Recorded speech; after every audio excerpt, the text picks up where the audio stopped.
Hello, fantasy managers, and welcome to another video from myself, Will, and fantasyfootballhub.co.uk.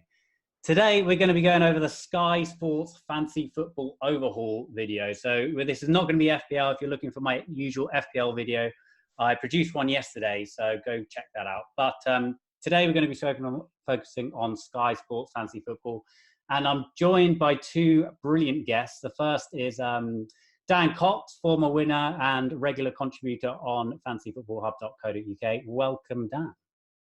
Hello, buddy. How are you? Yeah, I'm good, mate. And the second is Luke Williams, who is, I think, is best described as the godfather of Sky Fantasy Football. He's certainly the one that I used to go to when I was first started out playing Sky Fantasy Football a long time ago. And his brilliant articles over on Scout actually got me into more of the strategy behind Sky. So a big thank you to Luke for coming on and joining us today. Welcome, Luke. Yeah, thanks for having me. It's a big title, isn't it? Godfather. People keep calling me that. It's it's an honour, definitely. But I think I've aged just as well as those films. I think so. We'll see. No, it's great to have you guys on. So how are your seasons going so far? Me personally, I've only actually used one swap, so it's not great. But we all know with the Sky Fantasy Football that it's a bit of rabbit and tortoise, or whatever you call it, the old nursery rhyme. So your sort of overall rank, I don't think really means that much so far, but certainly not as good as I would have liked to have done. I'm just trying to look now where I actually am. It's somewhere in the tens of thousands anyway, but hopefully having only used one, I can rectify that pretty soon. Yeah, it's very early days. How about you, Dan? Yeah, not too bad, mate. I think I've used 3 subs, but yeah, I've started all right. I think I'm 621st, which I'm pretty happy with, really. But yeah, very tidy. But yeah, that's like Luke says. I don't really look at the points, the leaders, and stuff like that. I know that being 600 is pretty good at this stage, but yeah, even if I was 20,000th, or it wouldn't bother me. But yeah, it's been a good start. So we're going to get to it, and we're going to look at some community questions. Thank you, everyone who submitted a question. We literally got loads of them. I picked out 4 of the ones which I thought would be most interesting to tackle in this video, but I'm sure me, Dan, and Luke could chat for hours and hours on answering all of them, but I'm sure you don't want to listen to us drone on. So the first one is from Richard, and he said, confident to start without Salah and going heavy on the City assets. I've had 6 in one draft. So I guess to both of you, have you got Salah on your team? Start with you, Dan. Yes, yeah, Newcastle at home. I think I wouldn't want to not have him for that fixture, to be honest. Whether he'd be my captain, I don't know, but yeah, I've got him on the team. Nice. What about you, Luke? It's kind of a trick question in some ways, because we will get 2 teams. So he's certainly in one of them, maybe in 2. I just think the fixture's really good. I can certainly see the argument of starting with Aguero ahead of him, for example, because obviously he's fantastic as well. I think he might even be the leading point scorer. And Liverpool's fixtures after the first game aren't too great. So if you're not going to captain him after that sort of game, then I can see the argument to go without. However, I think if you have him in and maybe look to make the switch to someone like Aubameyang in Sunday, I'd probably just slightly prefer Salah to Aguero just for safety's sake, because I think Aguero is more likely to see 70 minutes with the Champions League. But having said that, I mean, it's a coin flip really between those 2 guys. Either one of them could completely go off. And if you can have both, I'd look to do that if you can, which I think I've seen some teams have managed to do it. So certainly an angle I've looked at as well. How about you, Will? Yeah, I'm on the fence at the minute. I mean, you're looking at those fixtures. City just got a brilliant run that stretches out quite a while, and everyone knows that it's City. They don't even need to have good fixtures to start completely smashing goals past teams. And Liverpool, as you say, they got Newcastle at the weekend, which is a plum home tie, but then it gets a little bit tricky after that. So yeah, he's not a dead cert in my team. He is currently in my latest draft, but as is Aguero. Currently don't have Sterling, which I'm not sure about at all. I think it's probably going to be 2 of those 3 for me. and then a cheap forward. But I'll come to one of my drafts later. Moving on then, how important is it to have an Arsenal player? And do you think cheaper mids of Pepe or Ceballos? How do you say that, Luke? Oh God, you don't want to come to me. Ceballos, I think. Ceballos, thanks. I think. Will be enough. Or is skipping Aubameyang and Lacazette just follies? For those that don't know, they've got some key single captaincy days coming up. So it looks kind of important to have at least one of them, maybe not straight off in the overhaul, but certainly early on for the next few fixtures. What Arsenal player are you looking at currently, Dan? Aubameyang. I was just waiting. Waiting for you to say. I was going to say the fellow on the right. I think Orba. I think he's the one I'll look at. I like Pepe. I think he's really lively. I know he hasn't really brought in many points, but he should have scored against Liverpool. And I just don't know. I think he could be good here, but Orba, I think, would be the main choice. Although I don't know why everyone seems to overlook Lacazette, which I'm not quite sure of. I'm sure you'll now tell me why, but I think Lacazette just doesn't get enough minutes, does he? I mean, for Sky, you just want someone who's pretty much nailed on. I guess you could argue that with Pepe to a certain extent, but I just don't trust Lacazette for some reason. I don't know. What about you, Luke? Yeah, I mean, I've not had Lacazette in any of the drafts. I don't see him really as a threat anyway. Like if he scores, I don't think many people have him either, so it doesn't really bother me. Just like not being with him in my team. And yeah, I guess it's the minutes thing. I think he's more susceptible to rotation than either Pep or Aubameyang. I've currently got Pepe in my team, or I don't know how we say that actually. Is it Pepe or Pep? I don't know. But Pepe, he's in my team. He's looked really good, and he's just a really good price. Unfortunately, his end product has been somewhat questionable, and that's obviously the concern with going with him. However, I think the striker slots seem to be really, really important at the moment, and you can kind of cover Arsenal with the Pepe or Ceballos route for the captains. Now, whether that's worth the sacrifices elsewhere, because at the end of the day, the captain is really important. We all know that, right? And Aubameyang is probably the prime candidate to be captain on a lot of those days. So I think a lot of teams are going to sort of, rise and fall depending on whether they went with Pepe or Aubameyang. I think it's a really big decision and one I've had sleepless nights over. I still don't really know the answer to it. Currently going with Pepe because he's got all the set pieces. He gets the extra point for the goal. I think he's largely going to be playing in a similar position to Aubameyang, especially if Lacazette's playing right up top. Then they're both either side, despite Aubameyang being the forward. So really, for me, Aubameyang only really he's obviously got the proven factor and he's got penalties. But for the price difference and allowing that striker slot to be 3, I think Pepe really is interesting. So I'm currently on him. But yeah, could easily come back to bite me. I love Aubameyang. Yeah, I'm pretty much in the Pepe camp exclusively, to be honest. I just think that, as you say, the premium slots seem at a premium, if you like, and there's so many good forward options. And looking at those stats, Pepe has got the underlying numbers. He's also got that bit of a wow factor, which you could see him racking up a few man of the match awards, and he's obviously cheaper, and he's obviously going to pick up extra points for being in midfield. So yeah, I think that he really ticks all the boxes, and I haven't had a draft with Aubameyang in yet. So for me, it's definitely Pepe, although I can totally understand the reasons for going Aubameyang. He is probably the slightly safer route, and it is a bit of a risk going with Pepe, but it's probably one that I'm going to take. There's a slight chance that I might split my odds a bit with popping Aubameyang in one team, but yeah, currently with Pepe and pretty confident with that. Okay, so moving on then, Pascal Evans, who's a very, very good Sky player. Well, actually, all the people who have asked questions here are very, very good Sky players. But he's asked whether to bother with Saints, Bournemouth, and Villa West Ham fixtures in our initial overhaul draft. So this is a sort of a fixture overview using Ian Parron's Sky Planner on site. And as you can see there, it's highlighting that Aston Villa versus West Ham, that's a single match day. So should we be focusing on having at least one of those picks? And Southampton versus Bournemouth is coming up on the Friday, the 7th. So what about you, Dan? Are you going to have picks from those teams, or are you just going to leave it?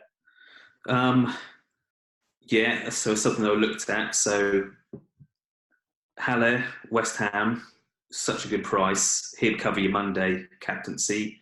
Or if you want Gilbert of Villa, if he plays, then he could cover that as well. But I did look at the Bournemouth because, like I say, they play this Sunday. Then the Friday, even if you started with Harry Wilson or someone like that for Bournemouth, by Saturday 21st, you can then whip them out to someone playing that day, really. So at least you've got them that Friday covered if you wanted to go that way. Yeah, I think I have looked at that. Even Callum Wilson could be a good shout. But then you'd obviously have to start with him as one of your three strikers. And, you're not going to have Aguero, Sterling, Salah or Aubameyang. So I don't know. But I suppose if you could have Salah on Saturday, flip him out on Sunday, couldn't you, for Wilson? And then, I don't know, then come to that next Saturday and someone else. But that's quite a few transfers in the first week. Yeah, I mean, I'm personally, definitely going for. I'm pretty set on Haller actually, and I think he's a good shout, and he covers that first captaincy day. Southampton versus Bournemouth is, as you say, I think that's a bit trickier. I'd like to have one Bournemouth asset. To be honest, I don't really know which way I'm going. As you say, one of the Wilsons or potentially Fraser. None of those really inspire me. What about you, Luke? What are your thoughts? Yeah, I'm not really keen on the Southampton-Bournemouth fixture. I don't really want one of those players in my team. I can completely understand the Wilson move to start with him in your team. If you're looking longer term at a player like Mount or someone around his price, then obviously you can get the 2 games and a captain in. However, I'm still not that confident that my captain would return, and I've had bad experiences with these single match days in the past where most of the time I think it's advisable just to completely ignore them because your transfers can be used better off in the higher price brackets, especially later on the season. We got lots of fixture changes. You always want those extra transfers later on. And when you think back to some of the single game days you might have covered early because you were a bit worried about them, you think of the players that you've brought in. It's just, I always look back and just think, what was I doing? I know occasionally you can get lucky and you can hit one of them, but to be honest, those are the ones you kind of remember, I think, and they don't happen that often. So I'm not really interested in that. But in terms of West Ham, I think Haller, just generally, even outside of that, it is a really good pick, just because his price is so good, 8.2 million. He's been getting shots on target the last 2 games, so he's got that in his locker as well, potentially. West Ham look to be able to only attack and not really defend, so I think that's a good sign to have him in your team. And again, he picked up man of the match last week as well. So, well, not last week, I think it was the week before that against Watford.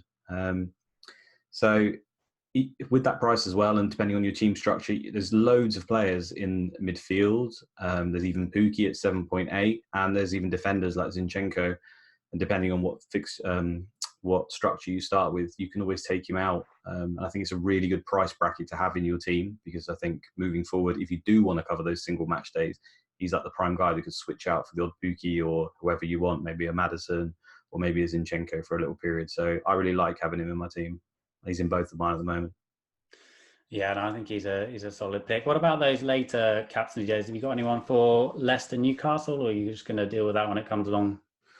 I mean, one of the things I'm currently weighing up is whether to start with Pope in goal and have Sanuku, I can't say that one, in defence, who's from Leicester, who's obviously done really well. He might even be the highest scoring defender so far, I think, at just 6 million.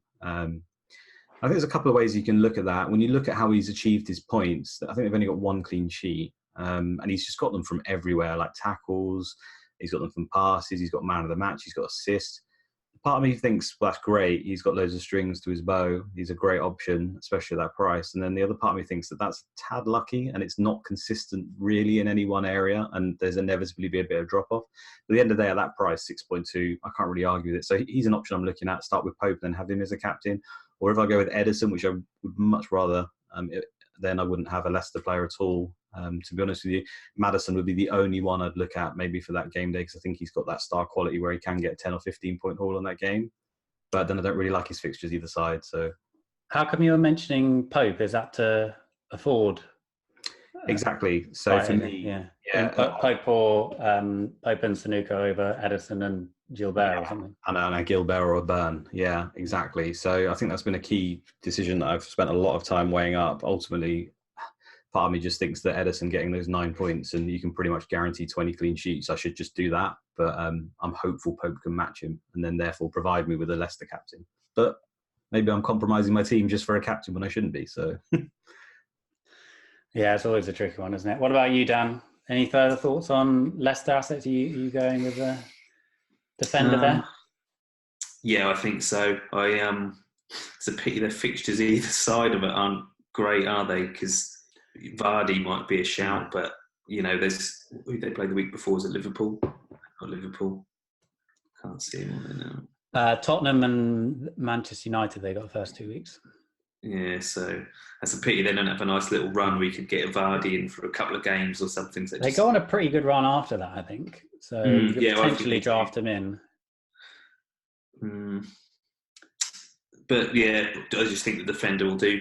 But yeah, well, he'd be good for that game when he probably clean sheet or something like that, or maybe a tackle or pass a bonus might be a quite nice little day for a captain. That, but yeah.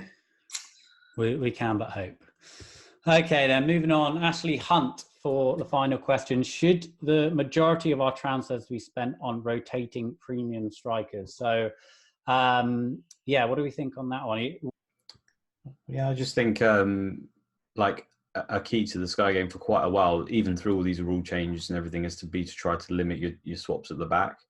I think the year Dan even won it, he should be able to tell you we made maybe about 3 or 4 swaps at the back the whole season, I think, or something like that. Maybe you can confirm. Yeah, something like that. It wasn't very many. I couldn't tell you the exact amount, but yeah, I'd say probably 3 or 4 out of the 40 transfers.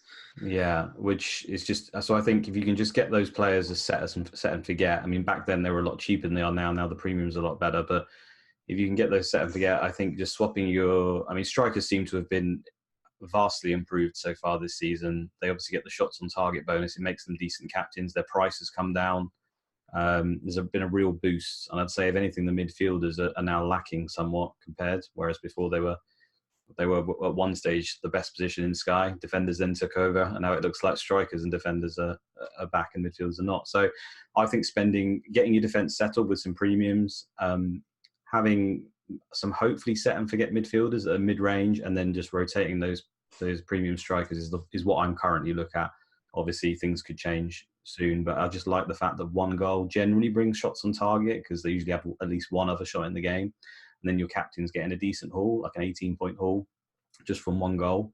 So yeah, and obviously the premium strikers, we come the end of the season, we all know who's going to be running for the Golden Boot. It's fairly predictable, so it seems pretty obvious to me at the moment. Yeah, that's those extra bonus for shots on target is really helping the strikers at the moment, because they're pretty much guaranteed bonus if they manage to nick a goal. So we've got Haller versus Aguero up there. I think I'm pretty set on going Haller. Are either of you not going with him? He's in my team. I'll have him. I'll have him in one and not in the other, I think. Were you going three heavies up top? Yeah, I think so. Rubbish in defence and stuff like that. So, but I just don't know. I wouldn't have thought that last season after how that was going last season for the defenders. So I was quite surprised that we're thinking about 3 strikers really when you think how last season went. So.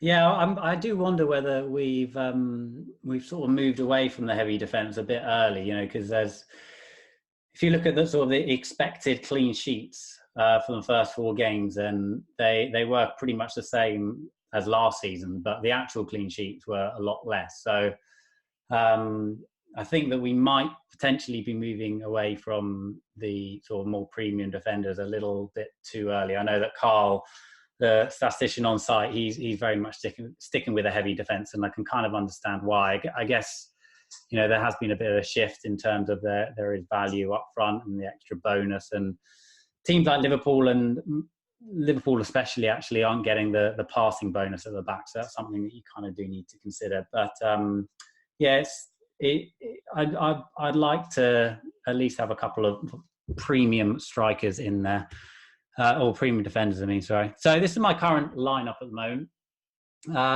and I've gone with Edison at the back. I think he's pretty much been in all of my drafts. Otamendi, I think, is quite an interesting one. Obviously a couple of seasons ago, he absolutely bossed Sky. I think he was certainly in the top 3 overall point scorer just because of the amount of passes and clean sheets that he racked up. And with the report out, you've got to expect him to be starting all the games. Trent just looks amazing. I've been debating between him and Van Dijk. As you say, Sunuko is. I think that he looks like fantastic value. To be honest, I can't really fault that. Gilbert, he's ridiculously cheap. I think one of him or Burn. I quite like the fact that Burn's there. I think that he, if Gilbert suddenly if he gets injured or something, then, you haven't got to waste 2 transfers by finding somewhere else. Burn is potentially there as a backup for another cheap option. I think that's so key, Will. We've seen that before in the past, haven't we? If we pick a really cheap player, that there's no other options, and then something bad happens, you have to restructure your team. It's not nice having to use 2 or 3 subs in a week when you don't gain those extra games and stuff. I think it's probably happened to us all at some point. But yeah, so that's Gilbert and Burn. I think they're good options because they accompany each other. Exactly. Yeah. Well, which one would you prefer out of the 2? Well, Gilbert's got that captain day, so I can understand going with him, and he's potentially very attackive. At least he looks like he is. So I could see maybe him getting a couple of assists, obviously playing on the wing. But I just think I think Brighton have been really, really, really good, to be honest, in all the games they've played. I think the passing bonus, he's not been too far away, although he's not. I don't think he's managed it yet, but I think it potentially could happen. And I'd probably rate Brighton a little bit higher than Villa. So to be honest, I probably prefer Burn, and the fact that he's played all 4 games where Gilbert's only played 2. And Elamandi's like not a bad player. He's done well in the 2 games he plays, certainly stats-wise. So I do think against tougher opposition, Gilbert might be rested, but then does that matter? You don't really want him playing against the tougher opposition. So I'm still undecided. Can you not tell? Yeah, I am as well. That's kind of why I asked the question. What about you, Dan? What do you think of that defence? Are you going with Otamendi? Yeah, no, I like all of that. Like, I agree with what you're saying about Gilbert, whatever he is. I don't think we'd have him if it weren't for that Monday night game. I think we'd all have Burn him, wouldn't we? Because he said he's played 4 out of 4, and Gilbert's only played the last 2, didn't he, before the overhaul? And I don't know. I was watching that. Was it the Friday night game? I know he kept a clean sheet, didn't he? But he got booked after about 3 minutes. It's like, oh God, he's going to be on minus points, captain. But worked out all right in the end. But no, I like Otamendi, Trent, Soyuncu, I think is right. So yeah, no, I like that. I just worry with, I don't know. He should be nailed, should he, Otamendi? But you never know, do you? Like I can't see why he wouldn't. But I don't know. I think it's probably Stones is more like, because I didn't even think about having Stones, but I think he's the risk because he can't seem to string more than about 4 games together, can he, before he gets injured? Just too injury prone, isn't he? Yeah, so I just don't know. Fernandinho might play centre back, or I just don't know. Actually, no, you haven't got Zinchenko, have you? Because I was thinking about him, and then I think, oh no, like I know Mendy's only just back in training, and probably be a good 3 or 4 weeks before he even gets a game. But you're like, oh, Mendy, yeah, I forgot about him. Like, why don't you just go away? But obviously you've avoided that, so you don't have that worry. Yeah, I think Zinchenko is a good shout, but you've got to think that Mendy's going to come back at some stage, and just not really worth it. I don't think that having to waste another transfer on that spot. No, it's a transfer waiting to happen, isn't it? Yeah, I'm not so sure on that. I still think Zinchenko might play most of the games. I think it's just something to worry about later, but we're all guessing on that, I guess. But I was just going to touch on Otamendi. The fact that Digne is like 0.2 less and is a great pick that I've weighed up a lot as well, I think. Because he's just got set pieces in his lock. He's probably Everton's best player. So I think having him in your team's quite good, and they've still got good games. Long story short, if Otamendi loses his place, I think Digne can just come straight in. So that's why I think it's a good idea to start with Otamendi. Yeah, no, I think that makes sense. I think Digne he's a great pick as well. Wouldn't begrudge anyone him starting with him from the Overhaul. In midfield, then I've gone for Fraser. To be honest, likely to be Harry Wilson. I think he's probably a little bit more flair, and he's got those free kicks now. But yeah, Fraser or Harry Wilson in that position. And just for that captaincy day, I haven't actually used any transfers yet. So I've got a few transfers to get through, and you've got to use them, I guess. So I think it's probably worth just taking a little bit of a punt there with either Fraser or Harry Wilson, or potentially Callum Wilson, depending on the formation that I go with. De Bruyne, he's been in all my drafts. I think he's playing ridiculously well. He's just a bit of a no-brainer, to be honest. And then Pepe then in for captaincies, and he's got good stats, and I think he's got that explosive potential, which I look for in a captain as well. What about that midfield then, Luke? What do you think? Yeah, I think in my main team, I've got 2 of the 3. I've just got Mason Mount instead of Fraser, as the reasons I already explained. I'm not really a fan of the Bournemouth move, but if I was going to do it, I'd have Wilson and then switch to Mount. Fraser was fantastic last season, so it's hard for me to knock him. And I actually think I started with him. But this season so far, I'm not sure he's looked the same player. And then when Wilson's taking some of the set pieces away from him, I'm not sure how good of a pick he actually is. So, yeah, I'm not too much of a fan of that one. But apart from that, De Bruyne, I think a lot of people have made the case that De Bruyne can't really sustain this form, which, I can see that because it has been ridiculously good. And he's not actually getting passing bonus that often, which normally you would associate with someone like De Bruyne, and that would make me feel warm inside if he was getting that. However, I just think with the fixtures and the way he's playing at the moment, it makes sense to start with him and then just readdress that if he tails off and stops getting the passing. That's the way I look at it. But I can certainly see the argument for going without him, more so than just like a no-brainer because of that ridiculous rate he's scoring at the moment. And then the Champions League's going to kick in. Are we going to see 65 minutes, 70 minutes substitutions? Maybe. We've not seen that yet. So that's just something I'd bear in mind. Yeah, fair enough. I like your Mount shout. I think that he's going to be the one that I transfer in for Fraser / Harry Wilson, or potentially Daniel James. So, yeah, a few options there. What about you, Dan? What do you think of the midfield? You got Mount or James? Yeah, so like I said, I've got like this 18 or 19 players. So Fraser, again, he's not on my list, and I'll probably swerve that Bournemouth game, to be honest. But yeah, De Bruyne, Pep. I like Mount a lot, and James. I just don't know. It's just making it like, I'm splitting this sort of 18 over my 2 teams sort of thing. But yeah, I like Mount. I like James. I'm slightly concerned about Mount. I don't know why. I think he should keep his spot, but you just never know, do you? But how he started, you can't see him not being picked, can you? But I don't know. I think I might be wrong, but I think James would be more of a sort of nailed pick, is he? I don't know. I don't know. But yeah, I've got all of them in my short list anyway. Is anyone else like actually almost struggling to spend your budget? I mean, there just seems like there's so many good value options that I don't know. I'm almost like thinking I don't want to have money in the bank, but at the same time, there's just so much value out there that it seems, I don't know, that I'm just kind of looking for ways to spend money almost. Yeah, I agree on that. I think it depends how you set your team up, but there's lots of players. I think you can make a really good team with a lot of money in the bank, and I wouldn't be that confident that it would underscore my team. I mean, Ceballos could easily, I think, match Pepe if he gets the game minutes, just because he's the kind of sky player, I think, like similar to Cazorla. Not really getting those same numbers, but he's that type of player where I think it could happen.